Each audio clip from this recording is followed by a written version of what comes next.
bem-vindo a mais um vídeo da semana que vai ao ar toda quinta-feira. E se você não quer perder nenhuma novidade, já ativa o sininho e se inscreve no canal.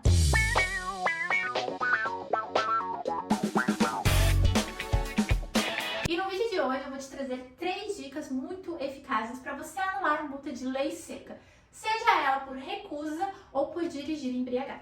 Para quem não sabe, as multas de recusa ao bafômetro ou dirigir embriagado prevêem uma penalidade de multa gravíssima multiplicada por 10 vezes, mais a suspensão da CNH por 12 meses, onde o condutor não poderá dirigir nenhum veículo e depois ainda terá que realizar um curso de reciclagem. Portanto, saber como anular essas multas é uma forma de ganhar muitos honorários e de ter clientes que tenham uma grande necessidade. Então, clientes que realmente precisam resolver esse problema, caso contrário serão impedidos de dirigir. Então é muito comum que motoristas profissionais precisem dos serviços de um especialista em direito de trânsito. E antes da gente entrar nos 3 argumentos infalíveis para anular multa de lei seca, você tem que gravar na sua cabeça que qualquer multa pode ser anulada. Não importa se é multa de excesso de velocidade, de avançar o sinal vermelho ou de lei seca, porque a multa de trânsito participa de um processo administrativo que tem que cumprir certos requisitos. Então, caso algum desses requisitos não tenha sido observado, seja pelo agente ou pelo órgão autuador, você pode sim ter uma nulidade passível de anular todo o processo e, consequentemente, a penalidade da multa, que neste caso é a suspensão do direito de dirigir. A primeira tese de defesa para você recorrer de uma multa de lei seca é você observar se o campo com os dados do etilômetro, o aparelhinho que é utilizado para verificar o índice de álcool do condutor, está preenchido corretamente. Se todas as informações do etilômetro estão preenchidas no auto de infração de trânsito. Mesmo que a multa seja de recusa, é necessário que esses dados estejam preenchidos no auto de infração, até mesmo para indicar que esse aparelho estava disponível no momento da abordagem e que o condutor realmente, mesmo tendo o aparelho, mesmo o aparelho estando legal, mesmo assim ele se recusou. Verificar se possui a marca, o modelo, o número do Inmetro, o número de série deste etilômetro.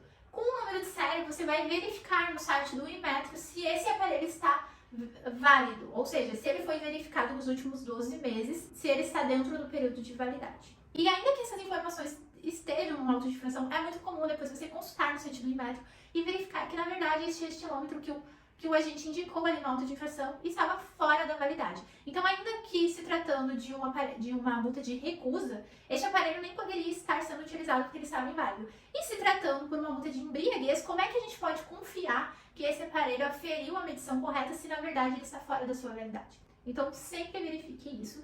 E se você encontrar alguma inconsistência, é um ponto importantíssimo que você deve destacar na sua defesa ou recurso, ou até mesmo na sua ação judicial. O segundo erro muito comum que acontece nas multas de lei seca, e que é um grande ponto que você pode apontar no seu recurso, é o erro de enquadramento.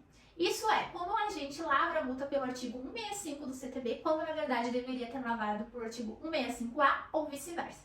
Isso inclusive já aconteceu comigo, e como eu consegui resolver no administrativo, eu levei isso para o judicial. E adivinha, a sentença saiu de procedência. Então, no meu caso específico, a gente tinha lavrado a multa pelo artigo 165A do CTB, que prevê a conduta de recusa ao bafômetro. E quando ele preencheu o auto de infração, ele descreveu a conduta do artigo 165. Então, para você saber a diferença das condutas, é muito importante que você tenha em mãos o Manual Brasileiro de Fiscalização de Trânsito e veja também a Resolução 432 do CONTRAN. Lá você vai saber verificar a diferença. Mas de forma bem resumida, a infração do artigo 165A é quando o condutor se recusa e o agente de trânsito só consegue constatar apenas um sinal de embriaguez. Nesse caso, a gente deve lavrar a multa pelo artigo 165A do CTB, recusa ao bafômetro. Agora, quando o condutor, ainda que ele se recuse a realizar o teste do bafômetro, ele apresente mais de um sinal em que a gente possa constatar que ele estava alterado, nesse caso, a gente deve lavrar a multa pelo artigo 165 do CTB, que é dirigir sob influência de álcool. No meu caso específico, o agente descreveu mais de um sinal de embriaguez do condutor, como olhos vermelhos, odor etílico e inclusive a confissão do próprio condutor de que teria ingerido álcool. No entanto, mesmo com essa descrição do próprio agente, ele lavrou a multa pelo artigo 165A, por recusa, quando na verdade teria que ter sido lavrado pelo artigo 165. Ainda que o condutor tenha cometido a infração e tenha confessado que cometeu a infração, eu consegui anular essa infração porque o agente descreveu uma conduta diferente no auto de infração. E assim ele criou um vício insanável, o que gerou a nulidade tanto do auto de infração quanto do processo de suspensão do condutor. O resultado é que o condutor não vai ter que pagar nem a multa de quase R$3.000 e também não vai ter que ficar 12 meses sem te poder dirigir. E o terceiro e último argumento que você pode pontuar na sua defesa, recurso ou até mesmo ação judicial de lei seca é ensinar se algum dos campos obrigatórios não estão preenchidos. Se você não sabe, o auto de infração é composto por vários campos e dentro desses campos existem campos que são de preenchimento obrigatório, como por exemplo o nome do condutor, a CNH do condutor, o estado de registro, os dados do veículo, a conduta da infração, a tipificação, dentre outros. No caso de lei seca, é muito importante, como eu já mencionei, que sejam preenchidos os dados do etilômetro. Também é necessário que sejam preenchidas as medidas administrativas. No caso da lei seca, as medidas administrativas é a retenção do veículo até que um condutor devidamente habilitado compareça, ou, caso contrário, a remoção do veículo.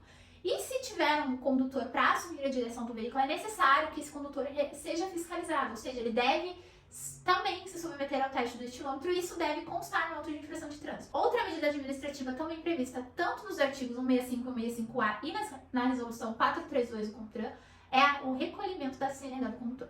Todas essas são medidas administrativas indispensáveis, até mesmo para garantir que realmente houve a infração, porque vamos pensar que se o condutor foi liberado com o seu veículo, com o seu CNH, estava ele assim alterado ao ponto de gerar uma infração por no artigo 65 do Código de Trânsito? Então esses são os 3 pontos que você pode pontuar em multas de lei seca e que se você encontrar alguma irregularidade em algumas dessas partes, com certeza você vai conseguir ter um resultado satisfatório. E não se esqueça de verificar a ficha do Manual Brasileiro de Fiscalização, do artigo 165 e do artigo 165A, que regulamenta as infrações, bem como a resolução 432 do CONTRAN, que traz as tratativas específicas sobre o que deve conter no auto de infração e quais são os procedimentos que o agente deve adotar no momento da abordagem. Esse foi o vídeo de hoje. Se você gostou, não se esqueça de curtir o vídeo e se inscrever no canal. Eu te vejo no próximo vídeo.